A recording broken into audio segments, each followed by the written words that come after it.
This is more about living in the time of the coronavirus epidemic. When people want to defund the cops, they call it reimagining public safety. To that, I say, hello, George Orwell. Let's reimagine everything. A horse by any other name? The Senate just passed the American Rescue Act, now calling it the American Relief Bill again. Oh well, they can call it what they want. I call it yet another stake in the heart of America. Apropos of exactly nuttin', for a pop, rock and roll single, I like Lie to Me by Johnny Lang. I love the lyrics and the sound of the song.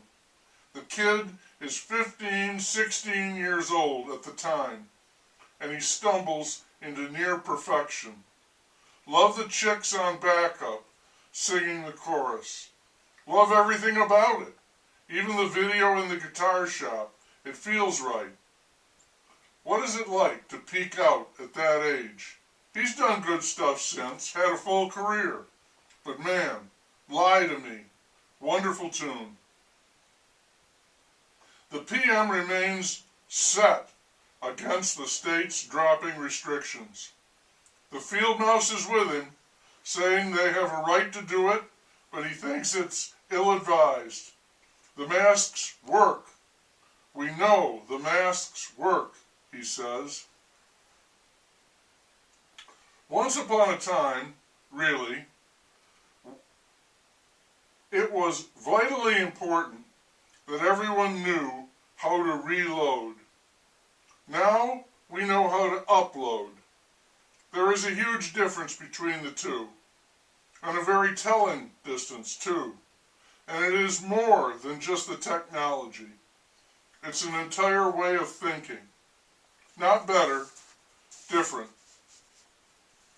The New York governor, a dummy crap, now has 5 women making allegations of sexual misconduct against him. He denies everything and says he will not resign. I think if the New York governor was asked the Family Feud question about how many times a week a married woman wants to make love, he'd say, "Who needs a married woman?" I heard a guy identify himself professionally as a writer and a cultural observer. So, you're an anthropologist? No, a cultural observer. In college, he majored in cultural observation. So, it's true, people are getting out, but there are problems, because there is no consistent policy from business to business. In some places, anything goes.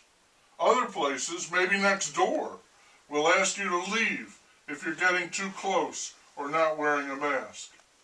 And there is no set official policy, so it's tough to know what the rules are. That leads, sometimes, to misunderstandings. Yep, our idiotic legislators passed the American Rescue Act or Relief Bill, or whatever they're calling it now. The PM is poised and proud to sign it. It makes sense to have his name on it because it is the ultimate in pandering. There is no pander in history that can equal it. It is the pinnacle of all panders. Americans should be receiving their $1,400 checks by the weekend. Unemployment benefits will be extended, and there are billions and billions of dollars of pork for all the little piggies. A great piece of legislation. Kudos all around on killing your country. We saw a segment on 60 Minutes last night about how we will be landing people on the moon again, with NASA being led by a woman, and 30% of the engineers in the launch rooms will also be female. While I applaud that, certainly, I have to wonder about the benefits of going to the moon. Been there, done that, and the use of resources that could be applied elsewhere in our country and on the planet.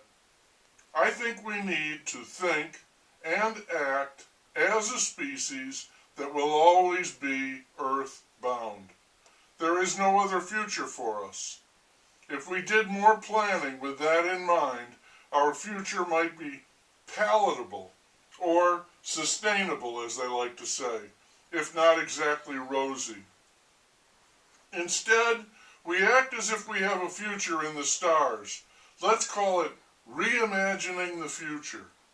And even worse, act as if that is both a romantic and attainable future.